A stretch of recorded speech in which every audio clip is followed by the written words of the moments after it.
দক্ষিণ এশিয়ার রাজনীতিতে চরম অস্থিরতা, জেনজি বিপ্লবের ধকল কাটিয়ে উঠতে লড়ছে বাংলাদেশ সহ ৩ দেশ। প্রথম দেশ হিসেবে সোমালিল্যান্ডকে স্বীকৃতি দিল ইসরায়েল, মধ্যপ্রাচ্যে কৌশলগত অবস্থান শক্ত করার ছক। সোজা আঙ্গুলে ঘি না উঠলে বাঁকা করব, জেলেনস্কিকে কড়া বার্তা পুতিনের। খুশির খবর দিলেন ট্রাম্পের প্রেস সেক্রেটারি ক্যারোলাইন, নতুন বছরে পরিবারে আসছে কন্যা শিশু।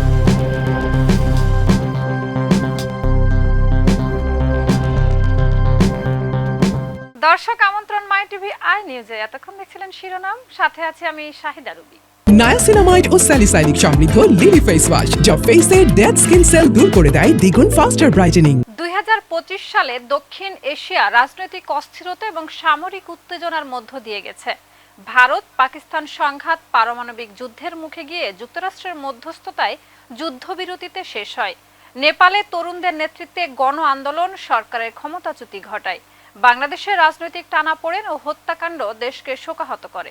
বিস্তারিত প্রতিবেদনে। 2025 সাল দক্ষিণ এশিয়ার জন্য রাজনৈতিক অস্থিরতা ও সামরিক উত্তেজনার বছর ছিল। স্থায়ী শাসন ব্যবস্থা ক্ষতিগ্রস্ত হয়ে পড়ার পাশাপাশি তরুণ নেতৃত্বাধীন জেনজি আন্দোলন পুরো অঞ্চলে অনিশ্চয়তার সৃষ্টি করে।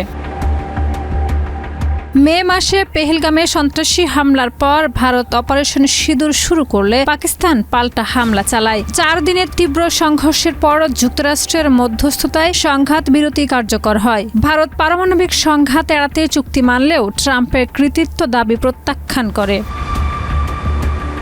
পাকিস্তান আফগান সীমান্ত উত্তেজনা বাড়লে দুই দেশের সরকারের মধ্যে সম্পর্কের অবনতি হয়। কঠোর অভিবাসন নীতি আরোপ ও আফগান নাগরিক বহিষ্কারের মাধ্যমে ইসলামাবাদ চাপ সৃষ্টি করে। টিটিপি গুপ্ত হামলা চালালে পাকিস্তান পাল্টা হামলা চালায়। পরে দুই পক্ষ চুক্তি করেন যা আংশিক শান্তি নিশ্চিত করে।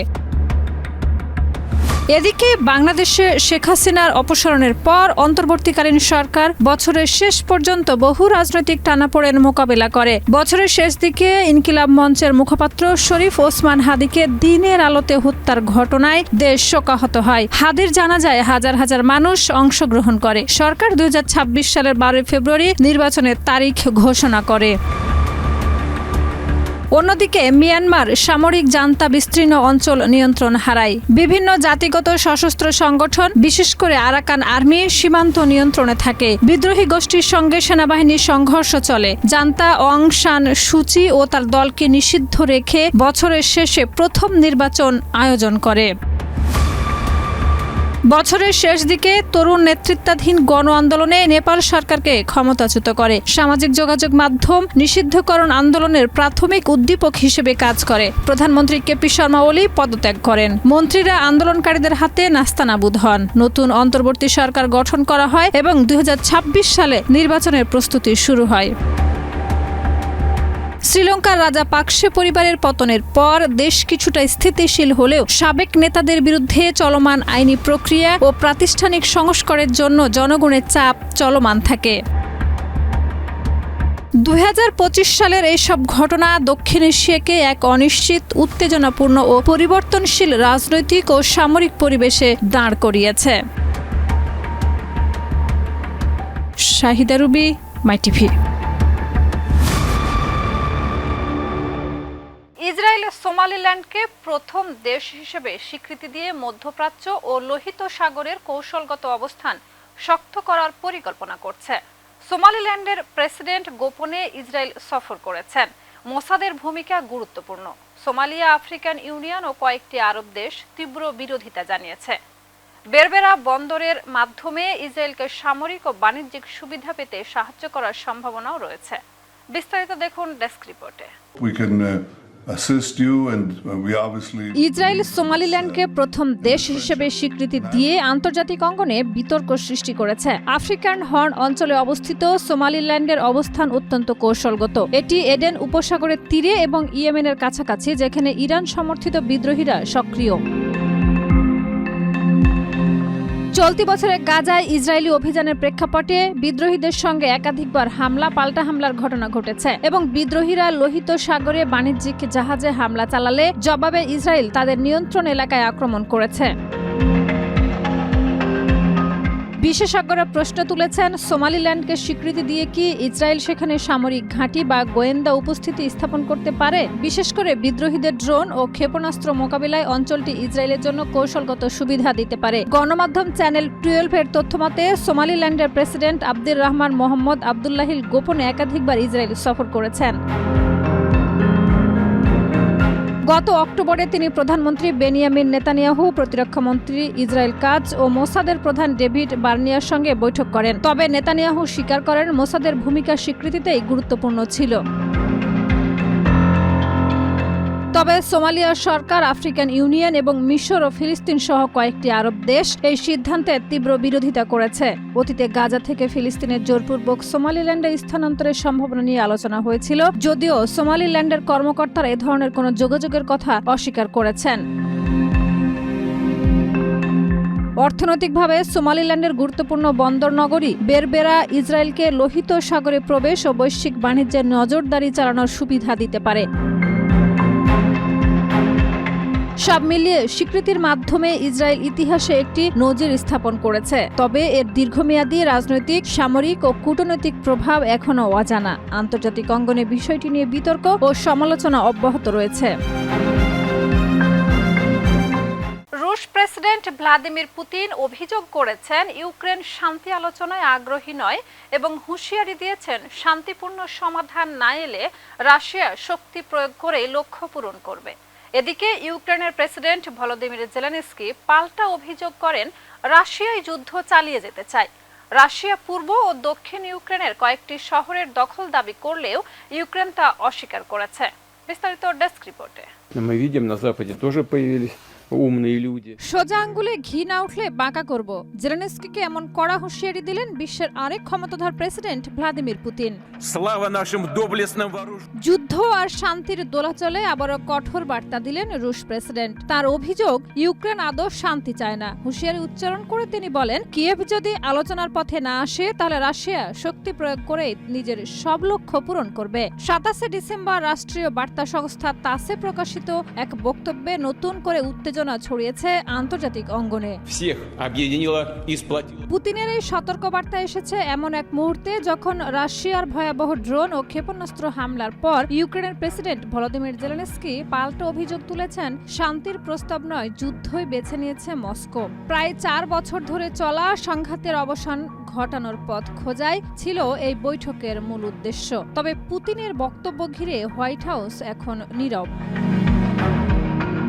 মাঠের বাস্তবতায়ও উত্তেজনার পারদ চড়েছে। ক্রেমলিনের টেলিগ্রাম বার্তায় দাবি করা হয়েছে, রুশ বাহিনী দোনেৎস্ক ও জাপোরিঝিয়া অঞ্চলের একাধিক শহরের নিয়ন্ত্রণ নিয়েছে। কিন্তু ইউক্রেন সে দাবি সরাসরি উড়িয়ে দিয়েছে। কিয়েভের ভাষ্য, হুলিয়াপোল ও মিরনহরাদে এখনও তীব্র লড়াই চলছে। পরিস্থিতি জটিল হলেও প্রতিরক্ষায় অটল রয়েছে তাদের বাহিনী। বিশ্লেষকদের মতে রণক্ষেত্রের প্রকৃত চিত্র নির্ণয় করা ক্রমেই কঠিন হয়ে উঠছে।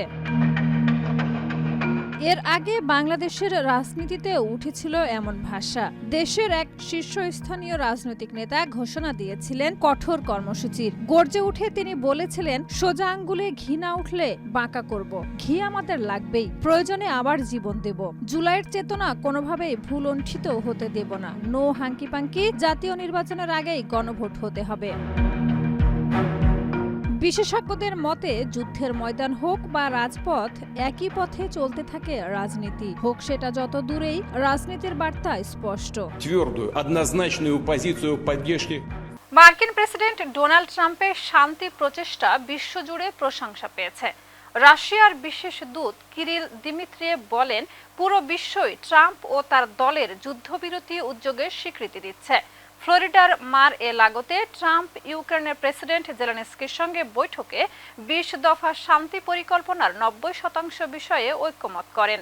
তবে ডনবাস অঞ্চলের ভবিষ্যৎ এখনও সমাধান হয়নি। বিস্তারিত ডেস্ক রিপোর্টে। Russia wants to see Ukraine succeed. মার্কিন প্রেসিডেন্ট ডোনাল্ড ট্রাম্পের শান্তি প্রচেষ্টা বিশ্বজুড়ে প্রশংসা পেয়েছে বলে মন্তব্য করেছেন রাশিয়ার প্রেসিডেন্ট ভ্লাদিমির পুতিনের বিশেষ দূত কিরিল দিমিত্রিয়েভ। তিনি সামাজিক যোগাযোগ মাধ্যম এক্সে বলেছেন, পুরো বিশ্বই ট্রাম্প এবং তার দলের যুদ্ধবিরতি প্রচেষ্টার স্বীকৃতি দিচ্ছে। কিরিল দিমিত্রিয়েভ রাশিয়ার বিদেশি বিনিয়োগ ও অর্থনৈতিক সহযোগিতা বিষয়ক বিশেষ প্রতিনিধি হিসেবে দায়িত্ব পালন করছেন।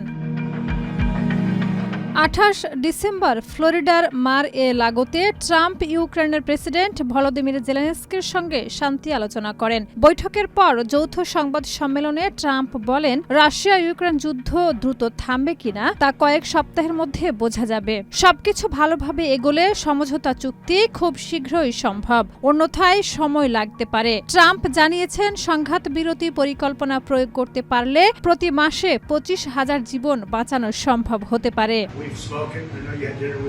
জেলেনস্কি বৈঠকের পর জানান, ট্রাম্পের 20 দফা শান্তি পরিকল্পনার 90% বিষয়ে তারা ঐকমত্যে পৌঁছেছেন। যুক্তরাষ্ট্রের নিরাপত্তা নিশ্চয়তার বিষয়ে শতভাগ সম্মতি রয়েছে, তবে দনবাস অঞ্চলের ভবিষ্যৎ এখনো সুরাহা হয়নি। মস্কো দাবি করছে পুরো দনবাস রাশিয়ার নিয়ন্ত্রণে থাকবে, যা এখনো ইউক্রেনের সঙ্গে সমঝোতায় আসেনি। ট্রাম্পও উল্লেখ করেছেন, দনবাস নিয়ে সমঝোতা কঠিন হলেও গুরুত্বপূর্ণ অগ্রগতি হয়েছে।